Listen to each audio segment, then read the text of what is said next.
Si sutradara tersebut seperti ingin menggabungkan antara kitab Kejadian yang masuk dalam kanonisasi dan kitab Henokh yang tidak masuk ke dalam kanonisasi. Tapi ujung-ujungnya dia gagal juga. Jadi akhirnya ya diacak-acak saja sekalian oleh si Darren ini, timbang pusing-pusing kan. Atau juga bisa jadi si Darren ini tahu persis dengan kisah Nuh tersebut, tapi sengaja dibolak-balik ceritanya. Nah, menurut karya Yahudi kuno seperti kitab Henokh, para pengamat atau The Watchers adalah malaikat tertentu yang memutuskan untuk memberontak melawan Tuhan dengan meninggalkan surga dan mencampuri kehidupan manusia. Dan film Noah ini mencoba mengangkat kisah kitab Henokh tersebut dan seperti mencoba mengkorelasikannya dengan kitab Kejadian. Tapi hasil yang didapatkan oleh si sutradara justru bisa menyesatkan pemikiran banyak orang. Karena si sutradara Darren Aronofsky menggambarkan para malaikat yang meninggalkan surga ini sebagai sosok yang baik hati, yang rela pergi meninggalkan surga karena merasa kasihan terhadap umat manusia yang dibuang ke bumi oleh pencipta.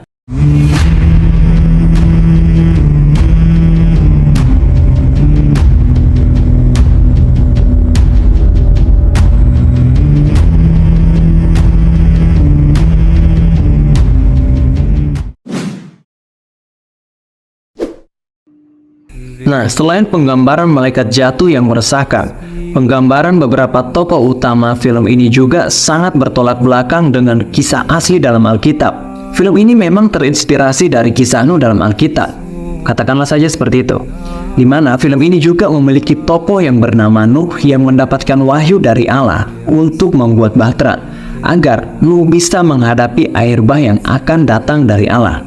Namun, apakah film tersebut benar-benar sesuai dengan esensi, nilai, dan integritas kisah Nuh di dalam Alkitab? Menurut saya, sama sekali tidak. Sangat-sangat tidak sesuai. Ada beberapa masalah besar dalam film ini yang harus kita perhatikan. Pertama, karakterisasi Nuh yang sangat meresahkan. Dalam film ini, Noah rela membunuh 3 orang pria demi menyelamatkan nyawa seekor hewan yang terluka. Bagi Nuh versi Hollywood ini, kehidupan hewan jauh lebih penting daripada kehidupan manusia. Karakteristik Nuh dalam film ini juga benar-benar tidak manusiawi dan terkesan sangat arogan. Contohnya dalam salah satu scene di mana Ham membawa seorang wanita yang akan dijadikannya seorang istri.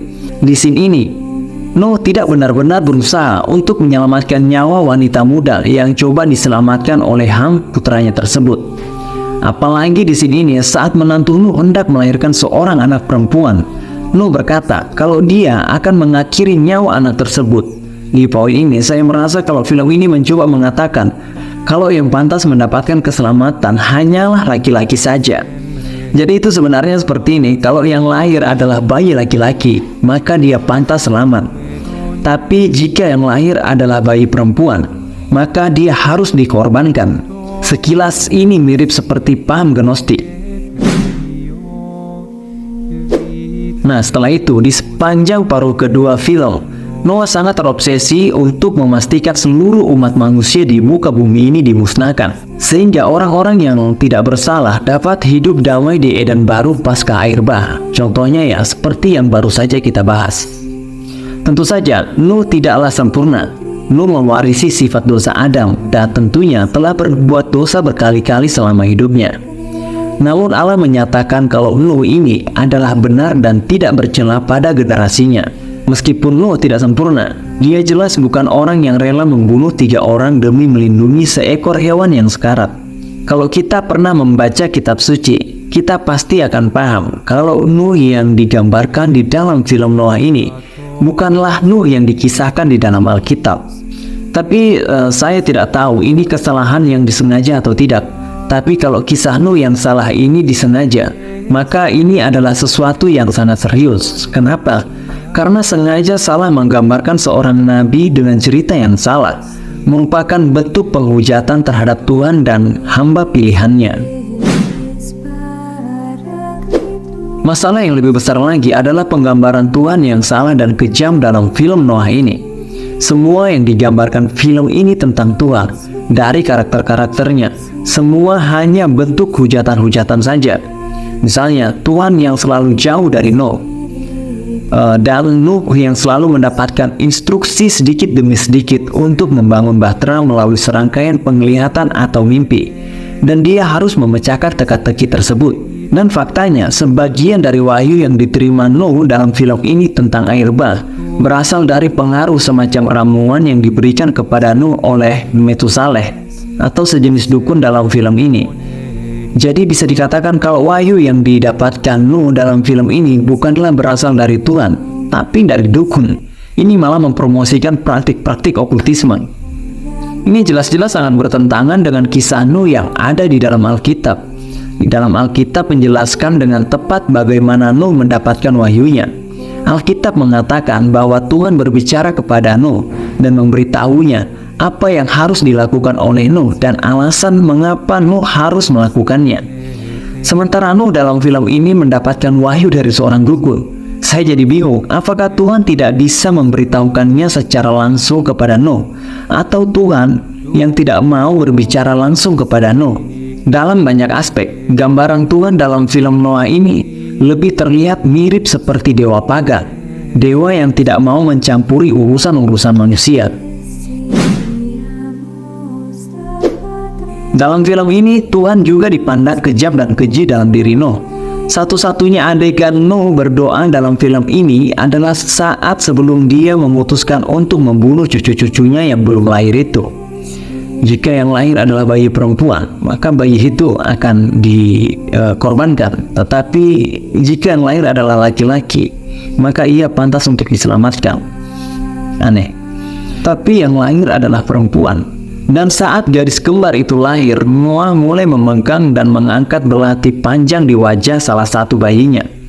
Setelah beberapa detik, Nuh mengangkat pisaunya kemudian menghadap ke langit dan berkata kalau dia tidak bisa melakukannya. Dan dia merasa telah mengecewakan Tuhan karena menganggap dirinya tidak taat dengan apa yang diperintahkan oleh Tuhan, yaitu mengorbankan cucu wanitanya ini. Jadi dalam film ini Tuhan terlihat sangat kejam dan tidak berbelas kasih. Sosok Tuhannya seperti sengaja mencueki Nuh agar Nuh menghabisi nyawa kedua cucunya tersebut. Alih-alih menjadi Tuhan yang berbelas kasih yang digambarkan dalam kitab suci, Tuhannya saja punya sifat pendendam dan terlihat sangat kejam yang tetap diam saat Nuh memohon jawaban tentang menantu perempuannya yang sedang hamil tersebut. Nuh juga digambarkan sebagai pemakan daging, yang dimana menurut film ini itu dianggap sebagai dosa yang paling buruk. Memang benar kalau manusia tidak diperbolehkan makan daging sampai air bah itu terjadi.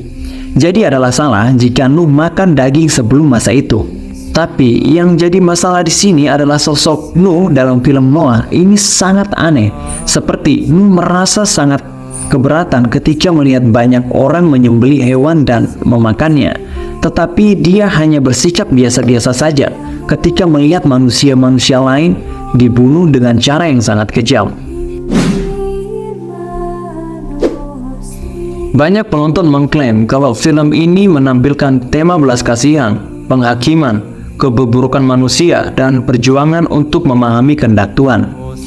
Ya, meskipun konsep-konsep tersebut dapat ditemukan di dalam film, tapi konsep-konsep tersebut telah terdistorsi hingga tidak mewakili secara akurat tema-tema yang dijelaskan dalam Alkitab. Misalnya saja, Nuh mengunjungi perkemahan orang-orang yang mengancam akan menyerangnya. Dia bersembunyi dan menyaksikan banyak sekali pelecehan fisik, penculikan, seperti menukar wanita dengan daging, dan dosa-dosa lainnya. Kemudian Nuh mulai membayangkan dirinya sebagai orang-orang barbar yang sedang saling berebut daging hewan tersebut.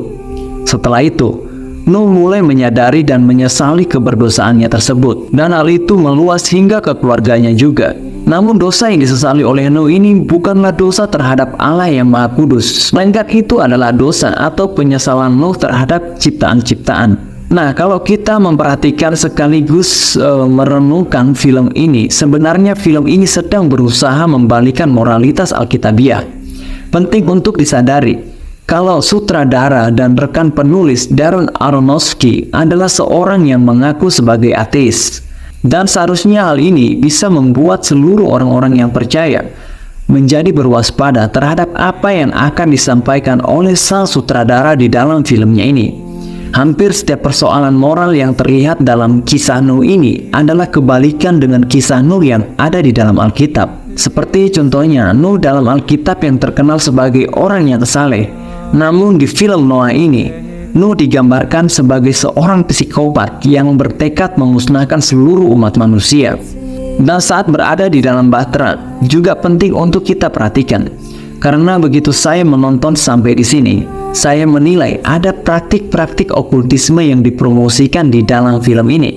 Nah, contohnya dalam backstory yang diceritakan Nuh kepada keluarganya begitu mereka berada di dalam bahtera. Di sini ini, Nuh menceritakan tentang ular di Taman Eden yang berganti kulit. Dan kulit ular yang terlepas itu menjadi semacam jimat ajaib yang dililitkan oleh Nuh dan nenek moyangnya di lengan mereka, yang digunakan untuk memberkati anak-anak mereka, serta untuk melakukan banyak-banyak keajaiban. Jadi apalagi kalau bukan mempromosikan praktik-praktik okultisme? Atau kalian mungkin punya pendapat lain? Kalau ada, coba komen di bawah untuk poin yang satu ini.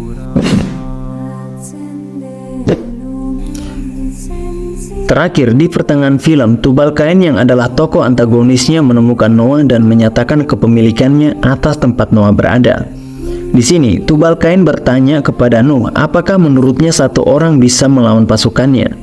Nuh berkata, "Saya tidak sendiri." Nah, di sini pasti para penonton berpikir kalau Nuh akan menunjukkan ketergantungannya kepada Tuhan dalam menghadapi banyak rintangan. Tetapi itu salah besar. Ternyata The Watchers yang duduk tak bergerak seperti tumpukan batu selama konfrontasi tiba-tiba berdiri untuk menghadang Tubal-Kain dan pasukannya. Jadi artinya di sini Nuh tidak bergantung kepada Tuhan untuk menyelamatkannya. Bantuannya justru datang dari para The Watchers yang adalah malaikat jatuh ini.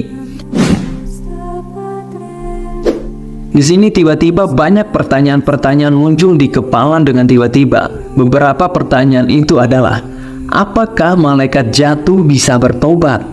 Apakah benar kalau malaikat jatuh atau iblis mau dengan tulus membantu manusia seperti Nuh yang dibantu oleh para iblis di dalam film Noah ini? Bijaklah dalam memilih tontonan. Oke, mungkin itu saja yang bisa kita bedah di episode kali ini. Terima kasih sudah mau menonton, dan akhir kata saya Bang Bear pamit undur diri dan sampai jumpa di video selanjutnya.